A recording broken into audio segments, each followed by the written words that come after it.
سلام زخبركم تخاتل بحدش فيديوهات تمليسه مصلخ قصر لينا حازون صمداي صحون صمداي መንግስት ኤርትራ ኣብዚ ጉዳይ እዚ ካብ መጀመርያ ትሒዙ ብቑልዑ ይሰርሕ ዘሎ دماي منستر أبي أحمد نابه حورات عرب إمارات زخدل مخنيات تنتصيرون سراويت سلام صمدو عيد الفطر كاب سدرانان فتوتنان تفلينا بعد ساعات كاب منقص يرترى تسمع زلو زينا كم تنعزو زلنا لا تقول لنا قر أخنا به هاي فلان دنينا كل التحوات هزوكينا ما فلي لي ودو داو قلبي everybody تعمل زي الزبرات مثلا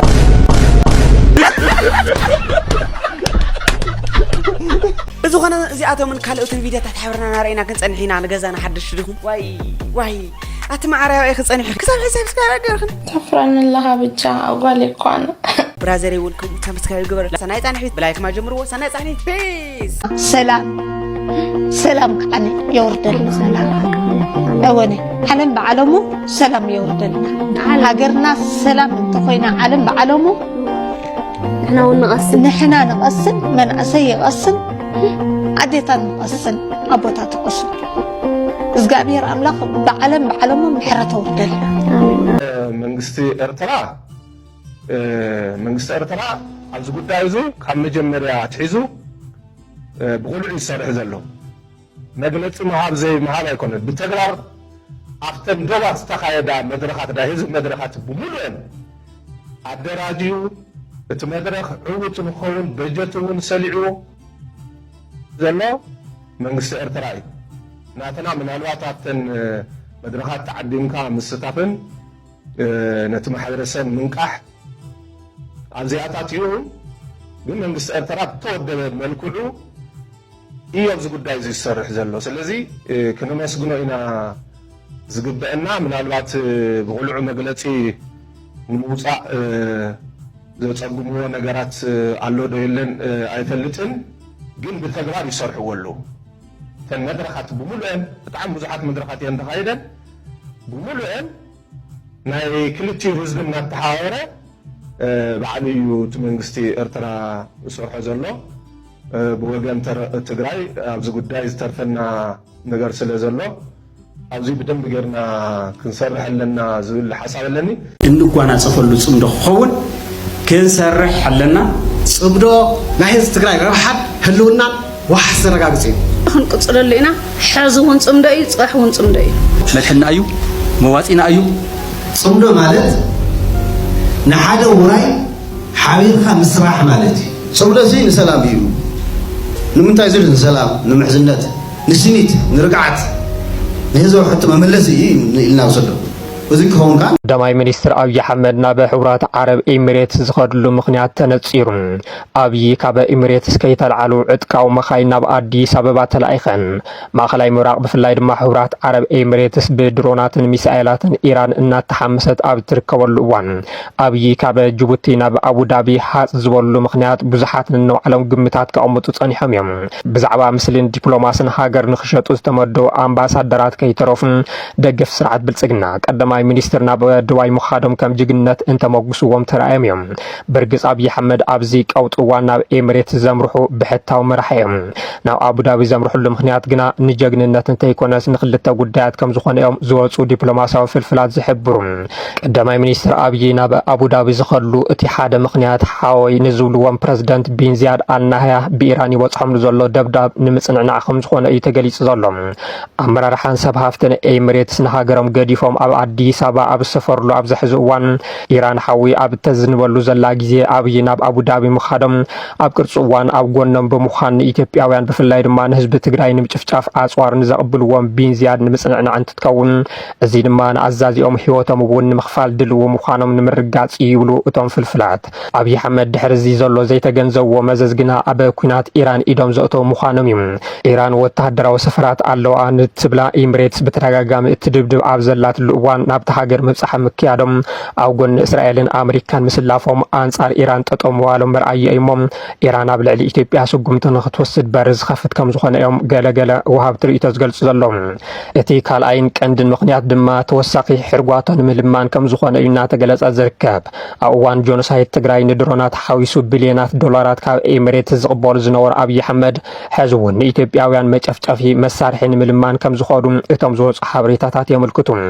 በዚ እውን ገና ካብ አቡዳቢ ከይተበገሱ ወተሃደራዊ ተሽከርከርቲ ናብ አዲስ አበባ ከም ዝተለኣኻ ተፈሊጡ ኣሎ ኢንሳይደር አፍሪካ ሓበሬታ ምክልኻል ሃገር ብምውካስ ዘውፅኦ ጸብጻብ ከም ዘመልከቶም ቀዳማይ ሚኒስትር አብይ ኣብ ጉዳይ ወተሃደራዊ ጉዳያት ምስ ፕሬዝዳንት ቢንዚያድ ከም ዝተስማዕምዑ በዚ እውን ብናይ ኤሚሬት ትካል ምክልኻል ካልዱስ ዝፈረየ ሓድሽቲ ኤምሲኤቪ 20 ዝዓይነትን ዕጡቃት መኻይን ክትቅበል ጀሚራላ ይብል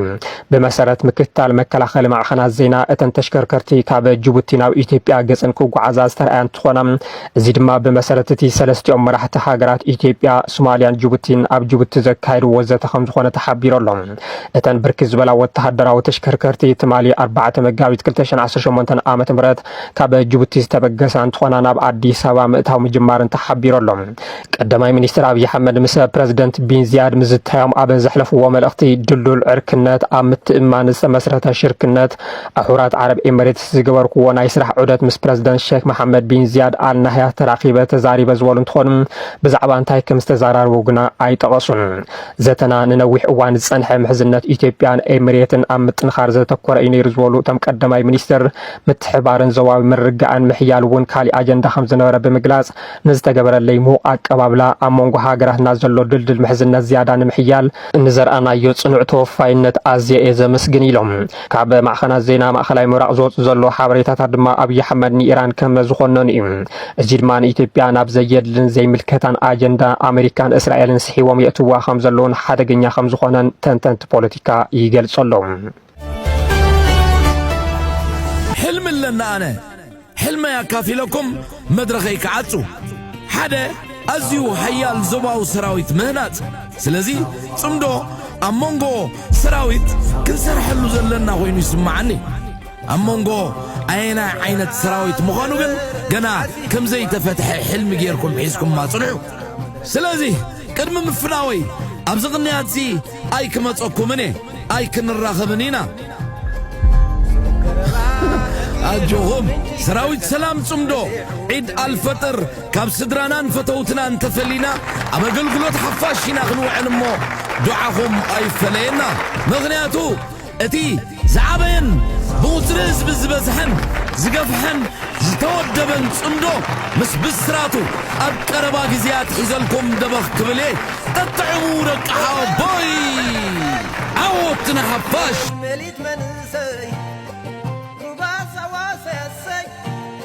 توتا ودافع إذا هذا العالم ينبر لي درجة عمرت ورك يغبر لي صدام نايب حق فرجة كذي أقوم سي نايب حق قال صدق على صدق because نادت هذي مقابر كخفر نادت هذي مود أترك ما كخون زي كون قصدك على صدق خو مالت يو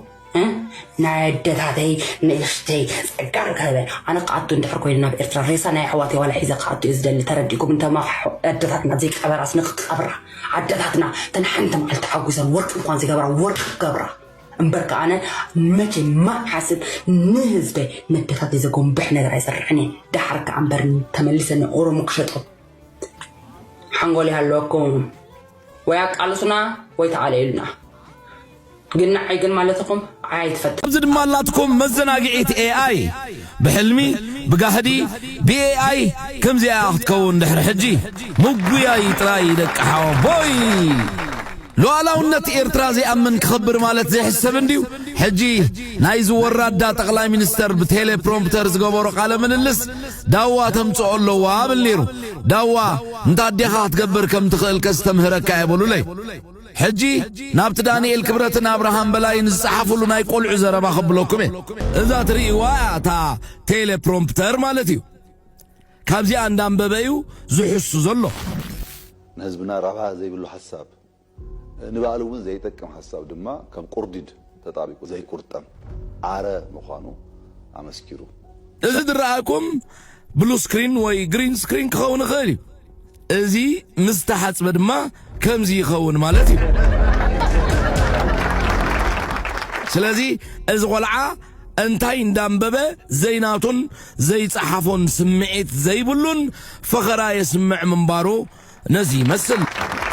4 ስግኣት ጌጋ ምስ ኤርትራ ዘሎ ጉዳይ ኣዝዩ ተሃዋስ ብምዃኑ ሓንቲ ቃል ተጋጊዩ ንኸይዛረብን ሳዕቤኑ ንኸይከብድን ብርቱዕ ጥንቃቐ ይገብር ከም ዘሎ ይሕብር እዚ እቲ ፍርሒ ዝበሃል ወይ ራዕዲ ዝበሃል ኣምር የነጽር ናይ ሓቂ ስምዒት ምስኣን ሰብ ካብ ጽሑፍ ከንብብ እንከሎ እቲ ናይ ዓይኒ ርክብ ስለ ዝጠፍእ እቲ ዘረባ ናይ ሓቂ ዘይኮነስ ንፕሮፓጋንዳ ተባሂሉ ተዳለወ ምዃኑ የርኢ እዚ ዝዕሸል ዝገበሮ ቃለ መሕተት ካብ ስክሪን ቴሌፕሮምፕተር የንብብ ምህላው ኸርኤና ዝኽእል ነጥብታት ሓደ ምንቅስቓስ ዕንቲ እቲ ዝዓበየ ምልክት ናይ ዕንቲ ምንቅስቓስ ምስዓብ መስመር ዕንቲ ብጥንቃቐ ካብ ጸጋም ናብ የማን ክንቀሳቐሳ ድሕሪ ድማ ናብቲ ዝቕጽል መስመር ንምኻድ ቀልጢፈን ናብ ጸጋም ክምለሳን ከለዋ ትዕዘብ ምርባጥ ዘይምህላው እቲ ሰብ ንቕድሚት ገጹ ክጥምት እንከሎ ትኹረቱ ግን ኣብቲ ካሜራ ዘይኮነስ ኣብቲ ዝንበብ ጽሑፍ ስለ ዝኾነ ኣዒንቱ ፈዚዙ ይረአ ኤርትራውያን ተፈተወ ተጸልአ ማንም ፈተወ ማንም ጸልአ ዓዶም ዘውሓሱ ሃገሮም ዝመስረቱ ናጽነቶም ዘረጋገጹ ብቕልጹ ዛት ኢስ ጽምዶ ዛትስ ዋይ አይ ሳፖርት ጽምዶ ሕጂ ግርም ናይ ብሓቂ ካብ ሕብረተሰብ ክንጎራብቲ ንዓበይሉ ደረጃ ርሑቕ ኣይክኸውን ማለት እዚ ናይ ቀደም ሕጂ ጽምጡ ኣይግሪፍኩም ኤርትራውያን መልእኽቲ ዘይፍርመሎም ሃገራዊ ምዃኑ እንዶ ገለመለ ገለ ዚታት ብዙሓት ኣለዉ ሓደ ክትኸውን ዘሎ ገለ ማለት እዩ ጽምዶ ግን ነዚ ኣፍሪስዎ ገለ ማለት እዩ ኩሉ ግዜ ንሓደ ሕብረተሰብ ላዕለውነት ተኸቢርካሉ ዋይነት መንዓኻ ዘይኽብለልካ በቃ ብላዕለውነት ተኸቢርና መትናኹም ዘለኩም ባንዴራኩም ላዕለውነት ናትኩም ተኣምላ ንኽብረልኩም ማለት እዩ ሶ ዕቤትና ብዙሕ ግዜ ኣይክወስድኒ ማለት እዩ ከቢርና ተኸባቢርና ብዙሕ ጉዕዞን ከይድካ ንውሉድ ንወለዶ ብዙሕ ትፅቢት ንድሌትና ኣለኒ ገለ ማለት እዩ ዘለታ ተቐፅል ንኸይድ ናይ ኤርትራን ትግራይን ኣምሓራን ኦሮሞን ኣብ ጽቡቕ ቁመና ምህላው ተገሊጹ ኣብዚ ፌደራላዊ ስርዓት ኢትዮጵያ ብምኽንያት ኣብ ደገ ባሕሪ ኣብ ልዕሊ ኤርትራ ኩናት ንምእዋጅ ድሉ ምህላው ክገልጸሉ ጸንሐ መድረኽ ንህዝብታት ኢትዮጵያ ምስ ኤርትራ ኣብ ኩናት ንምሽማ ብዙሕ ዜናዊ ሸፈነ ብምሃብ ብመደረ ቀዳማይ ሚኒስተር ተሰንየ ናይ ኩናት ዳህያት ኣብ ዝጋዋሓሉ ዘሎ እዋን ህዝብታት ኤርትራ ትግራይ ኣምሓራን ኦሮሞን ካልኦትን ኣብ ጽቡቕ ዝምድና ምህላዎም ተገሊጹ ብስርዓት ቀዳማይ ሚኒስተር አብይ አሕመድ ዝምራሕ መንግስቲ ኢትዮጵያ በፂሕዎ ዘሎ ደረጃ ንምቕላዕ ብዙሕ ሓልኪ ዘየልየሉ እዋን ተበፂሑሎ ዝበለ ኤአር ሚድያ በሓሶት በፍርሒ ብጥፈሽና ተወዳድር ዘይብሎ ጉጅለ ምዃኑ ኣብ መንደቕ ተጻሓፈ ኩሉ ዝፈልጦ ሓቂ ክትብል ኣብ ማሕበራዊ መራኸቢ ጽሒፋ ኣብቲ መወዳእታ ዘይብሉ ድግሳቱን ጽምብላቱን ከርእዮ ዝፍትን ዕንተራ ባዶ ጃህራ መዕገሲ ኩቱር ፈርሒ መህዲ ጭንቆቱ ምዃኑ ዘይተገንዘበ እንተሎ ኣዝዩ ውሕድ እዩ ካብቲ ደርሆ ጻሕቲራ እትረኽቦ መናውሮታት ግና ውሕድ ከነካፍለኩም ብምባል ብዘርጋሓቱ ዝስዕብ እዩ ቀዳማይ ሚኒስተር አብይ አሕመድ ኣብ ትግራይን ካብ ትግራይ ዝለለያ ሓንቲ ዘየበርበራ መደብ ኣላቶ ሕወሓት ግዚያዊ ምምሕዳር ትግራይ ሰራዊት ትግራይ ኣብቲ ባሕሪ ኤርትራ ንምግባጥን ህዝቢ ኤርትራ ንምጭፍላቕን ይኹን ኣንጻር ኣምሓራ ወጢኖ ዘሎ ኩናት ካሓብሮ ይሓልም እዩ ዳርጋ ካብ ቅድሚ 3 ዓመት ጀሚሩ ዝፈተኖ ገና ዘይደቀሰሉ ሕልሚ እዩ ዝበለጥ ኤአር ሚድያ ካብ ትግራይ ዝረኸቦ መልሲ ኣንጻር ትፅቢቱ እምቢ ስለ ዝኾነ ምዃኑ ብምጥቃስ ኣብ ውሽጢ ተጋሩ ምምቓል ንምፍጣር ንምድኻመም ዘይተኣደነ ገንዘብ ከስኪሱ ተዳራጊ ሓይሊ ክፈጥር ብስም ሓራ መሬት ዝገብሮ ጻዕሪ ካብ ምዕሳብ ቁንጣሮን ላዕሊ ክሰምረሉ ኣይከኣለን ኢሉ ስዒቦ ተወሳኺ ቁጠባዊ ቅልውላም ንምፍጣር ባጀት ባንካዊ ኣገልግሎት መድሃኒት ነዳዲ ወዘተ ንትግራይ ከም ዘይለኣኽ ክግበር ምጽንሑ እውን ይፍለጥ ቁጠባዊ ጸቕጢ ክሰርሓሉ ስለ ዘይከኣለ ግን ሰራዊቱን ኣጽዋሩ ናብ ዶባ ትግራይን ኣምሓራን ኣጸጊዑ ምህላው ዝሓበሩ ጸብጸባት ከፈራርሕን ዝያዳ ጸቕጢ ክፈጥርን ሃዋህው ኩናት ዓርዩ ብቋንቋ ትግርኛ በጠንቃታ ኣመሓላሊፉ ኣብ ዝኾነ ደቂቕ ኩናት ክባራዕ ዝብል ምስሊ ብምፍጣር ብስም ወሳኒ ቦርድ ምርጫ ትግራይን ፋኖን ክቀሓሕር ከም ዝፀዓር ገሊጹ ኩሉ እዚ ፈተናታት እዚ ውፅኢት ክረኽበሉ ከም ዘይከኣለ ኣብ ልዕሊ ኤርትራን ትግራይን ኣምሓራን ብፍላይ ዝሓስቦ ከም ዘይሰለጡ በኣንጻሩ ኳዳ መጥቃዕታት ፋኖ ናህር ወሲኹ ድልውነት ህዝቢ ትግራይ ንምኸተ ብግልፂ ተነጊርዎ ይርከብ ኣምበርኪ ኹድልቱ ክፍጽም ከም ዘይክል ዓቕሙን ከም ዘይብሉ ስለ ዝፈለጥ ጥይት ከም ዘይዓንቀረ ካብ መላእ ኢትዮጵያ ሓጢጡ ንሰሜን ዘምጽኦ ሰራዊቱ ንዝፈጠሮ ባዶሽ መዝሚዙ ሰራዊት ሓርነት ኦሮሞ መጥቃዕታቱ ምግርጋሩ ተሰናቢዱ ገለ ዓቕሚ ሰራዊቱ ንድሕሪት ክመልስ ተቐሲቡ ድሮ ዘልሓጥሓጥ እናበለ ናብ ሸሓጥን ምድንጋርን ተመሊሱ ምህላው ዘቃልዕት ኤአር ሚድያ ሰራዊት ፌደራል ካብ ዝሓለፈ ሰሙን ጀሚሩ ካብ ሰሜን ከንሰሓብ ምቕናዩ ጸብጸባት ክገልጹ ቀንዮም እዮም ከም መርኣያ ዘለዎ ተለዋዋጡ መትከልን ድኹም ስትራቴጂካዊ ሃገራዊ ዕላማን ድማ ኣብዚ ሕጂ እዋን ንትግራይ ንምጥፋእ ከም ዘይዓጠቐ ንመራሕታ ከም ባሓድሽ ድሌትኩም ንኽንፍጽም ኣንጻር ኤርትራን ፋኖን ሓቢርና ንዋጋእ ብምባል ክጥብር ስራሕ ጸማም ሓደ ደርፉ ይሰርሕ ኣሎ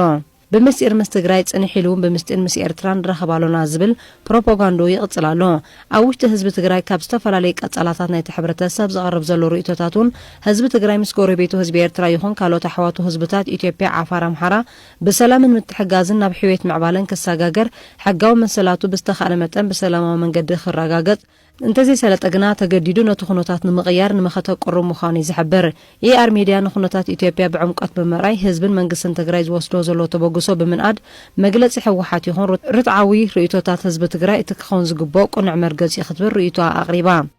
أزلنا مع بلزمة زلو زمدنا إيرترا تقراي محاران أورمان كالوتن نتي تتالعي وستاتات منقس فدرال كأدب نبهج حزبتاتنا زوانا ننبار السلام كسمر تسفاز نبرلو انكو غودنايو مخانوز غلطا ER ميديا بأبي أحمد زمر حلو سرعة إثيوبيا يمان تقام بزنافوسو بروباغاندا زعزعتا نغو مخانو وقعتا تراي رفازي تصنح نأملو زقالبت مخانو بمقلات أبزمدنا حزبتات إيرتران تقراين أمحاران أورومون كالوتن زفترو نغع كمزيل لأب نزغل عوتات زعكبت قبل عليها تدقاقا مخينات الناتا أوجي والطبعان مدخام اقدان ناتا والسنيف نغيت معبل من اسياتا خبها قر نخوت وبزتود بمقد الناتا سرحلوي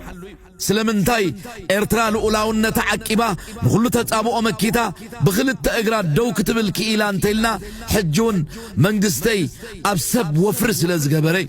إرتراوي نقحاتو بريخو كل مداو بقعات نخلو تسريحو انه أبزت تأما من درجة بسيحلو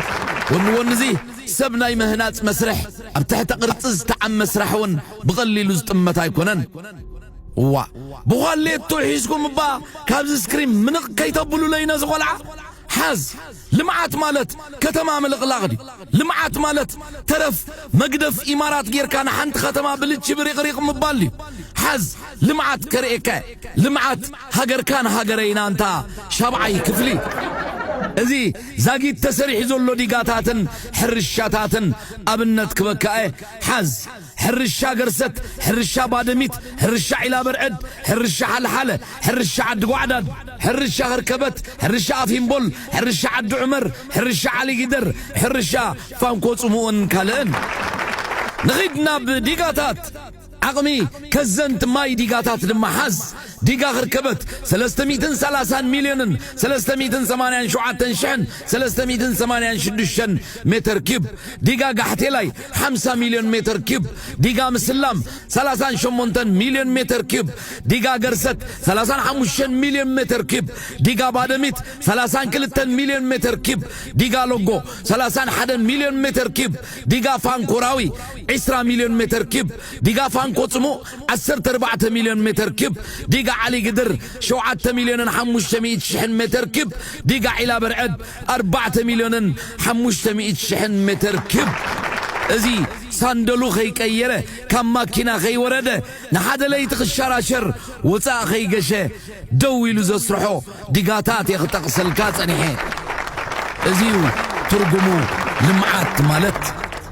إثيوبياي ازي إرتراي ازي إثيوبياي ازي اتبي سياس أفورك زمرح إرتراي ازي اتبع شلبشاشا زمرح إثيوبياي ازي إرتراي ازي إثيوبياي أب إرترا ازلو أب إثيوبيا ازلو ازي لمعت بهال ازي عنوات بهال